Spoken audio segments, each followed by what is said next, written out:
This is how the threads go in their guides. This is the fourth thread. The bottom loophole goes in this guide, then goes underneath these two guides, then goes above this guide here. Then you need to pull on this small slide all the way to the right, and you just hang the thread in there. It doesn't clip, it just kind of hangs in there. And this is the lower hook here. We have the small hole, and the thread needs to go into the hole and underneath this piece here, which is the actual upper hook. It's important to have it go underneath this. Now the thread goes then towards the rear of the machine. Let's go for the third thread here. This is the third thread, goes into this bracket or guide, exits underneath it, then goes only under the top bracket here, just one of them, the higher sitting one, then goes inside this bracket here, and then goes into the upper hook hole. And from that hole it goes to the rear of the machine. Then I'll explain in a separate video. I'll put the two needles, the threads for the two needles, but what I want to show you something when you want to insert the upper and lower loophole threads. My suggestion is, normally the order is start with the upper loophole thread, the third one, and then the fourth one. My opinion is I'll show you why, start with the fourth one and then with the third one, and then only at the end place the threads for the needles. So let's just start with, I'm just going to pull them back, and this one too. Okay, so if I start with the fourth one instead of starting with the third one like the instructions say, look what happens. I can go underneath this guide, then I will go underneath both of these guides here, then I will go on top of this guide here, and this is the bottom loophole. I have to get it into, let's just try to get those. I have to get it into the bottom hook eye and also on this guide here. So basically this guide goes all the way to the left. This is the locked normal operating position when the two arrows are facing each other. But you will have to first pull it all the way to the right. So what I suggest is first try to move first the upper hook to the right. Let's try to move it to the left actually. Try to move it to the left like this, and this will bring the lower hook the most of the towards the right side, because it's easier to catch the thread from behind it in this position, right? Also, if we have tweezers or even a eyebrow plucker, these are amazing to catch from behind. Anyhow, so again, I'm working with the fourth thread. I'm going to insert it into the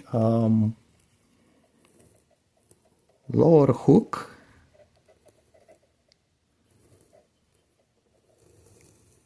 There you have it. And you see, in this position, what's interesting is that you can capture it even with bare hands without a tweezer or something like this.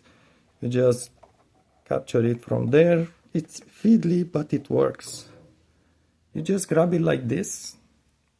And what I will do now, because it has to pass underneath the upper hook and also has to pass underneath the thread that goes on the upper hood. That's the important part here. What I will do here is I will just bring the upper hook, rotate,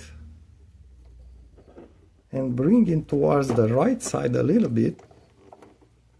And then what I do, I just grab this thread here and just pass it behind the upper hook. Just behind it. It's kind of stuck a little bit in the needles, but this is the actual position here. You notice it goes underneath this hook and then it's going to go towards the rear of the machine. Now the advantage of starting with the fourth thread instead of the third thread is I don't have the third thread here, which will be in the way, and it's making this more complicated. Instead, I just work with one single thread, there is no other threads in the way, and just bring it towards the rear of the machine. Be careful so you don't hang on other pieces while you pass the threads. Now, it went through the lower hook, it went underneath the upper hook and underneath the future upper hook thread, and now I have to also hook it here on the small slide. I'm not sure if you see it well. I'm just going to push it with my finger just so it passes there. So again, it doesn't clip in there at all. It's just kind of sort of stays in there somehow, but it's barely hanging in there. It's really just past this tiny metal piece. It's right here behind, and again it doesn't go deep in that metal piece. You see it comes out if I touch it. So just hang it in there, make sure it's in the correct position, then put some pressure. You may want to put some tension in the tension disc a little bit to keep the thread in place. I'm going to pull the thread from behind. Now there is a bit of tension in there. It stays in there. I'm just going to move the slide towards the left all the way until the two arrows are matching. And you will hear a click, and that's the moment when the thread is actually captured inside in another guide. You will see in a moment. So a bit of tension here behind the thread. I pull on it a little bit. You heard that click. Now I keep the thread from behind, and if I pull back this guide, you will see now it's empty. The thread is no longer there. It stays inside on another guide which is not visible. You cannot reach it. This must stay, however, in the closed position. Now, if for some reason you want to remove the thread, you need to pull it from here. Just pull it. Pull it like this, it's going to come out. But I don't want to do that now. So let's just go with the third thread now. At this point, you will see why it's easier. So I bring it in. First guide, it goes underneath. I need to work also past the camera, that's why it's a bit difficult. So it's always good to kind of keep some sort of attention on the fourth thread, because you may want to just have a rotation and maybe get tangled with the other one. So you just want to keep threads completely separated. Now the third thread goes again in this small guide, then it's going to go underneath the top guide only. You also have this diagram and some colors there, but I'm explaining with words. So I need to pass it only underneath the top guide here, not the other one. And then it's going to go above here at this small guide here. And you notice the two threads are completely separated. They don't meet each other at all. So that's the right way to do it. So now what I'm going to do is I have to pass it in the eye of the upper hook. I'm just moving a little bit the upper hook towards the right. So I have the eye or the hole exposed. And I'm just going to try to insert this for you.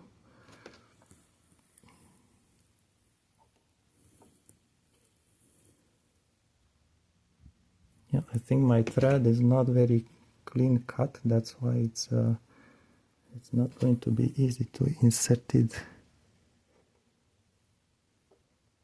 Okay, there you went. Now this is the part where it depends on you. Watch your fingers. You see why I don't want to have the threads on the needles at this point, because they are in the way. They are just making things more complicated. So I did capture This is the third thread. It went through this eye to this top hook, and then I'm going just to bring it towards the rear of the machine. Let's maybe double check so it doesn't fall from the other guides. Just pulling gently, and also make sure it doesn't tangle on anything else here, right? So good worth just checking that the threads go fourth one underneath both guides. On this one it's hooked on the hidden guide, and then it's going here, but you don't see it because it's just shiny. It goes here and goes underneath the top hook, and also at this point the third thread, I'm talking about the third one, goes underneath the fourth thread. That's really important. The fourth thread goes here, third thread goes underneath it, and kind of at an angle underneath this hook, just like that. Not at the right side of the hook, just underneath the hook and underneath towards the left, like this. Again, fourth thread this way underneath there, hooked on the hidden guide. From that hidden guide on the lower hook, underneath the upper hook and upper thread, and the third thread goes this guide, top guide here only, this guide here, this guide, this the eye of the hook. Make sure it doesn't go underneath the hook, just in front of it, like this, in front of the upper hook and towards the rear of the machine. And this is the correct position. At this moment you just put the threads on the needles and start sewing. Also don't forget the tension in the tension disc, so everything works fine. But I find that this way, placing first the fourth thread, as long as you make really careful to pass it correctly underneath this hook, this way it's much easier to place the threads. The reason the manufacturer and all the user guides instructions say to pass first the third thread is so you don't forget this, which thread goes underneath the other one here. But as long as you remember that point, I think you can fairly easier go with the fourth thread first instead. 4, 3, and then you start placing the needles. Just go really from the right to the left all the way. 4, 3, fourth thread, which is lower hook, lower loophole, third thread, upper hook, upper loophole, then second needle, and then first needle. And the reason why you go for the second and then first needle, it's exactly the same, so you don't cross the threads here, especially at the needle front area. That's why if you go 4, 3, 2, 1, I think it's the best option. Just my opinion.